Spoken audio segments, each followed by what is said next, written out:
111-এর কুশীলবদের একের পর এক অ্যারেস্ট করা হচ্ছে।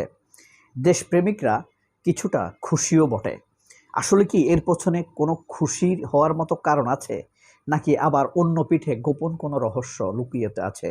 কারণ যাদেরকে এখন অ্যারেস্ট করা হচ্ছে তারা সবাই এলিট শ্রেণীর এবং প্রভাবশালী। তারেক রহমানের কি এখনও সেই কলিজার গুদ্দা আছে যে 111-এর কুশীলবদেরকে অ্যারেস্ট করবে? কারণ 111-এর সেই পেছনে কারা শক্তিশালী তা আমরা খুব ভালো করে জানি। সর্বশেষ শক্তি কিন্তু ভারত। ভারতের বিরুদ্ধে তারেক রহমান অ্যাটেম্প্ট নেবেন, 111-এর কুশীলবদেরকে অ্যারেস্ট করবেন, সেটা কি আপনার কাছে কতটা বিশ্বাস হয়? সেই শক্তি আছে বলে অনেকে মনে করেন না, কিন্তু তাহলে এদেরকে কেন অ্যারেস্ট করা হচ্ছে? প্রথম প্রশ্ন কিন্তু এটা, আলোচনা তো হবেই। এর মধ্যে শিরীন শারমিনকে আবার অ্যারেস্ট করা হচ্ছে। শিরীন শারমিন খুনি শেখ হাসিনার ফ্যাসিবাদী সংসদের স্পিকার, তথাকথিত স্পিকার, খুনের সম্মতি আদায়কারী, ফ্যাসিবাদের একজন ড্রাইভার বটে। সে এতদিন ক্যামোফ্লেজ হয়ে লুকিয়েছিল কোনো এক অগণতান্ত্রিক গর্তে, সেখান থেকে খোলস ছেড়ে বেরিয়ে এসেছে এবং তাকে অ্যারেস্টও করা হয়েছে। মজার একটি বিষয় কি জানেন, তাকে নিয়ে যখন আমি থাম্বনেইল বানাচ্ছিলাম আজকের ভিডিও, এই ভিডিওটার থাম্বনেইল আগেই বানিয়েছি, অনেক ক্ষেত্রে পরে বানাই, বেশিরভাগ ক্ষেত্রে পরে বানাই। তখন তাকে ফ্রেমের মধ্যে বসানোর পর, তার ছবিটা বসানোর পর আর কাউকে বসাবো এমন জায়গা পাচ্ছিলাম না, because she is very wide, respected. এটা ন্যাচারাল ব্যাপার, আল্লাহ তাআলা যাকে যেভাবে বানাইছে। তো যাই হোক, এই যে শিরীন শারমিনকে অ্যারেস্ট করা হলো, ফ্যাসিবাদের ড্রাইভার, হেল্পার, তো হঠাৎ করে কেন তাকে অ্যারেস্ট করা হলো? এতদিন কি তাকে খুঁজে পাওয়া যায় নাই? 111-এর ফ্যাসিবাদের বা 111-এর কুশীলবের নামে যাদেরকে অ্যারেস্ট করা হচ্ছে, তাদেরকে ধরার পেছনের রহস্য কি? এখানে ডক্টর ইউনূসকে নাস্তানাবুদ করার, হেনস্থা করার কোনো উদ্দেশ্য আছে কি না? কারণ ভারত গত 17-18 মাস যাবৎ, অর্থাৎ শপথ নেওয়ার পর থেকে ডক্টর ইউনূসকে হেনস্থা করার জন্য এমন কোনো চেষ্টা নাই যে করে নাই। সব বিষয় নিয়ে আলোচনা করব প্রিয় বন্ধুরা, আশা করি পুরো ভিডিওতে সাথে থাকবেন। প্রথমে আমরা আলাপ করে নিই 111-এর এই যে দৃশ্যমান কুশীলব, এদের পেছনে আমিন আহমেদ, এটিএম আমিন, তারপরে আমাদের এই গোয়েন্দা বিভাগের ডিজিএফের প্রধান মামুন খালেদ, মাসুদ উদ্দিন, তারপরে আপনার মইনু আহমেদ, এরা ছিল পেছনের লোক। কিন্তু সবার পেছনে তো ভারত ছিল। ভারতের পেছনে তারেক রহমান এখন কোনো উদ্যোগ নেবেন বলে আমরা মনে করি না, সেটা বুদ্ধিমানের কাজও নয়।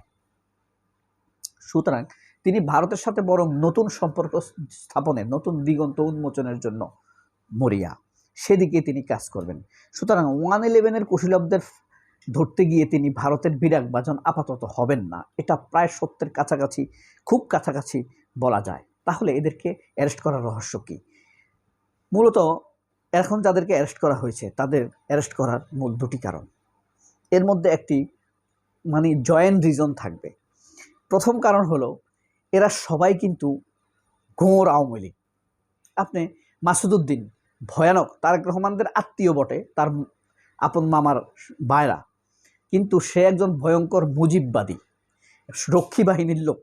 রক্ষী বাহিনীর লোক বুঝেন, হ্যাঁ, কবরে থেকেও এরা শেখ মুজিব জিন্দাবাদ বলবে, শেখ মুজিবকে বাপ বলে ডেকে উঠবে। মাসুদ উদ্দিন হইল সেই ধরনের হিংস্র প্যারোসাস এক জেনারেল, যারা বাংলাদেশ সেনাবাহিনীর দুর্নাম ব্যতীত আর কিছুই করেনি। সেনাবাহিনীকে শুধুমাত্র আওয়ামী লীগের জন্য, ফ্যাসিবাদের জন্য তারা তাদের ক্ষমতাটুকু ব্যবহার করেছে, অপব্যবহার করেছে। এত বড় দুর্দান্ত একটি সেনাবাহিনীকে তারা পচিয়ে ফেলার চেষ্টা করেছে। কারণ আমাদের সেনাবাহিনী পচে গেলে ভারতের আর কোনো বাধা থাকে না। এই যে শিরীন শারমিন, মাসুদ উদ্দিন, মামুন খালেদ, এদেরকে অ্যারেস্ট করে, এদিকে জেলে আছে কারা? অর্থ টাইকুন যারা, ধরেন সালমান এফ রহমান, আনিসুল হক, আইনমন্ত্রী আনিস, এরা কিন্তু টাকাওয়ালা লোক। আর বাইরে থাকবে কে? সাবের হোসেন চৌধুরী। এদের মধ্যে একটা টার্মস হবে, একটা আবার আরেকটা আছে ভিতরে, সেলিনা হায়াত আইভি, নারায়ণগঞ্জের মেয়র। আমরা কত ভালো জানতাম তাকে, তাই না? এই আইভি বলছে পুলিশ কেন গুলি করে না ছাত্রদের উপরে, এই পুলিশকে সাসপেন্ড করো। বিচার দিছে কার কাছে?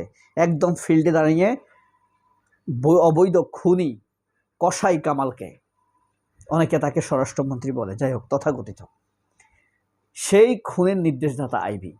এদের সাথে জেলের বাইরে এবং আওয়ামী যেসব আইনজীবী আছে, ধরেন আপনার আমিরুল ইসলাম, শাহাদিন মালিক, এদের সাথে একটা যোগ সাজেশ হবে, বড় সিন্ডিকেট হবে। পান্না আছে না, পান্না আর একটা আইনজীবী জাসদের, হাসানুল হক ইনু, রাশিদ খান মেনন, সালমান এফ রহমান, এদের সাথে বিশাল এক টার্মস হবে। এরপরে রিফাইন আওয়ামী লীগকে কীভাবে নিয়ে আসা যায় সেটা চেষ্টা করবে। এই চেষ্টা বিএনপি অতপ্রতভাবে করবে। আওয়ামী লীগ তো আসার নেশায় আছেই, প্রতিশোধের নেশায়। কারণ কি? জামায়াতকে ঠেকাতে হবে। মূল উদ্দেশ্য হলো জামায়াত ঠেকানো। আপনি জামায়াত ঠেকাইতে হলে আওয়ামী লীগকে আনতেই হবে, এখানে কোনো সন্দেহ নাই। সেই কাজটি বিএনপি করে যাচ্ছে। বিএনপি কোনো কিছুরই উদ্যোগ নিতে পারে না, নতুন কিছু করতে পারে না সে, কিন্তু বাটোয়ারা বসায়। আওয়ামী লীগের যারা ব্যবসা বাণিজ্য করেছে, হাজার হাজার কোটি টাকা বানিয়েছে, সেখান থেকে সামান্য কমিশন নিয়ে সেগুলোকে তারা বৈধতা দিবে। এটা হলো বিএনপির লোকদের কাজ। কারণ বিএনপির লোক কারা? বিএনপির লোক ব্যর্থ আওয়ামী লীগের দ্বারাই বিএনপি। যারা বিএনপিতে আওয়ামী লীগের চান্স পায় নাই, ফজলু, মুজিববাদী ফজলু, এরপরে আপনার এই যে ধরেন শাহ মোয়াজ্জেম, এরা কিন্তু, এরপরে এখন একটা মুক্তিযোদ্ধা মন্ত্রী আছে না টাঙ্গাইলের, আজম, মোহাম্মদ আজম, অ্যাডভোকেট আজম, এরা হইল সব কিন্তু আওয়ামী লীগ। হ্যাঁ, এরাই মূলত নিজেরা জামাত ঠেকানোর আদর্শিক কোনো ক্যাপাসিটি তাদের নাই, আবার রাজনৈতিক শক্তিও নাই, হ্যাঁ, আবার বাহু শক্তিও নাই। সুতরাং আওয়ামী লীগ জামায়াতের উপরে টর্চার করবে, তারপরে জামায়াত দমে যাবে। এটা হলো মূলত বিএনপির এখনকার এজেন্ডা, এবং তাদেরকে অ্যারেস্ট করার রহস্য এটাই। আরেকটা রহস্য আছে, সেটা হলো ভারত তো অনেকভাবে চেষ্টা করেছে ডক্টর ইউনূসকে অপমান করার জন্য গত 17-18 মাস যাবৎ, এবং এই 17-18 মাসে কিছুই করতে পারে নাই ভারত।